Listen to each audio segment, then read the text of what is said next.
বাংলার ভাইরাল এই সি ফুডটা যারা এখনও খান নাই তারা কিন্তু অনেক কিছু মিস করছেন। তো আমি আমার স্টাইলে ঝটপট অল্প সময়ে এই সি ফুডটা করে নিলাম, যেটার রেসিপি আপনাদের সাথে শেয়ার করি। আর এটা রান্না করতে কিন্তু খুবই খুবই কম সময় লাগে, কিন্তু অনেক বেশি মজার হয়।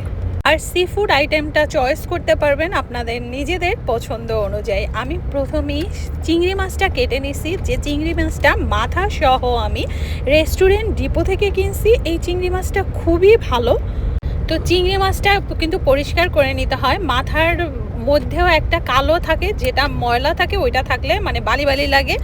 আর এরকম মাঝখানটাও কালো একটা চিকন সুতার মতো থাকে, সেটা বের করে তারপরে ফেলে দিতে হয়, তাইলে আর বালি বালিটা লাগে না। তো যাই হোক, চিংড়ি মাছগুলা কেটে ভালো করে ওয়াশ করে এরপর আমি এর মধ্যে নিয়েছি কর্ন, হাঁসের ডিম, লেবু কাটা। একটা পাতিলে পর্যাপ্ত পরিমাণে পানি দিব আর লবণ দিব। তো লবণ একটু বেশি পরিমাণেই দিচ্ছি, টু মাছ না। আমি 3 টেবিল চামচের মতো দিয়েছিলাম লবণ। 1 টেবিল চামচ পরিমাণ পাপরিকা, আর যারা ঝাল খান তারা এই পর্যায়ে 1 টিস্পুন পরিমাণে মরিচের গুঁড়াও অ্যাড করে নেবেন, তাহলে অনেক বেশি মজার হয়। আমি বাচ্চাদের জন্য এটা স্কিপ করছি। তারপর আমি ধনে গুঁড়া অ্যাড করে দিচ্ছি 1 টিস্পুন পরিমাণে, আর অরগ্যানোটা 1 টিস্পুন পরিমাণে, ব্ল্যাক পেপার 1/2 টিস্পুন পরিমাণে, 1/2 কাপ আস্ত পেঁয়াজ আর রসুন কুচি 2 টি চামচ পরিমাণে। সব মশলাগুলো দেয়া হলে এর মধ্যে আমি ডিম দিয়ে দিচ্ছি, চিংড়ি মাছ দিয়ে দিব, আর বেবি সাইজের পটেটো, যেটা প্যাকেটটা আপনারা ওয়ালমার্ট থেকে মানে পাবেন, তবে অর্গানিকটা কেনা বেস্ট। অর্গানিকের টেস্টটা না অনেক বেশি মজার থাকে আলুটার। আর 1/2 লেবু আমি 2টা টুকরা করে দিয়েছি। কর্ন আমি একটা ছোট ছোট পিস করে দিয়েছি, পরে খাওয়ার পর মনে হয়েছে কর্ন আর একটা অ্যাড করলে ভালো হতো। যাই হোক, সব কিছু দিয়ে ভালো করে মানে সিদ্ধ করব। আর আমি প্রথম যে পাতিলটা নিয়েছিলাম সেটা ছোট ছিল, পরে একটু চেঞ্জ করে নিচ্ছি। তো এগুলি সিদ্ধ হতে হতে আমি সসেস আর ইমিটেশন ক্রাবটা করে নিচ্ছি। ক্রাবটা এরকম ছোট ছোট প্যাকেট থাকে, যেটা লাস্টে আমি দিয়ে দিচ্ছি।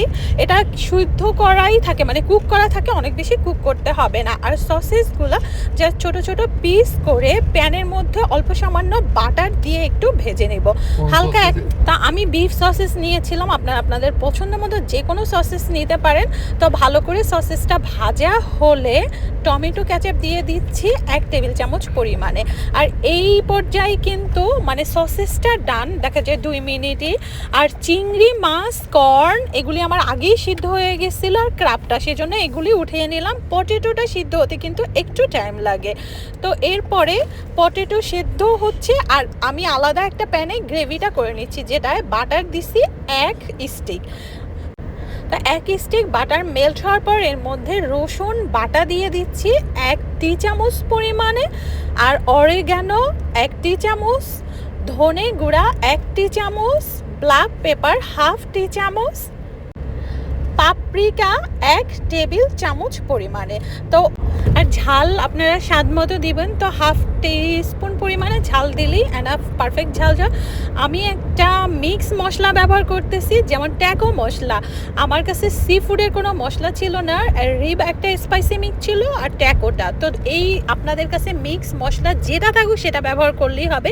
ট্যাকো অরিজিনাল সাইজের মশলাটা কিন্তু বেশ মজার। মশলাটা কষাইয়া জাস্ট সবগুলা সি ফুড একসাথে মিক্স করে চুলায় জাল দিব জাস্ট 2 মিনিটের মতো।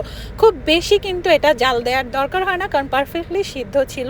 তারপরে সার্ভিং ডিশে পরিবেশন করব। এইটা যে কি পরিমাণের মজা! আর সব কিছু কিন্তু ওই যে বয়েল করছিলাম ওখানেই তো সিদ্ধ হয়ে গেছে।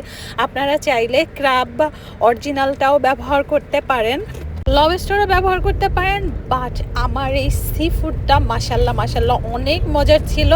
আর আমি হাঁসের ডিম ব্যবহার করছি, কেউ চাইলে মুরগির ডিমও ব্যবহার করতে পারেন। আর কর্নটা সেই লেভেলের মজা ছিল, সব কিছু এভরিথিং টু মাচ ইয়ামি।